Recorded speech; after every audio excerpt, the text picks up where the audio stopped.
I wanted to give a personal update on the storm restoration efforts.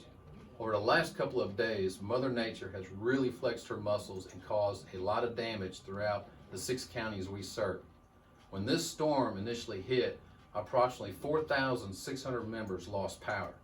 Howell-Oregon crews, pipe construction crews, Arkansas Electric right-of-way crews, and crews from other cooperatives have reduced that number down to 287 members out of power at this time.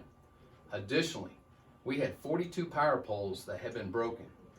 Between Howell-Oregon and these additional crews, we have 96 boots on the ground, along with their support team behind the scenes. I wish I could give you an exact estimate of when power will be fully restored, but I can't. Each situation is different. For example, how many fallen trees are on the line? How many broke poles? And how many places the line has been broke itself are just a few of the variables. Rest assured, your linemen and the support team are all working to safely restore power to all of our members. Thank you.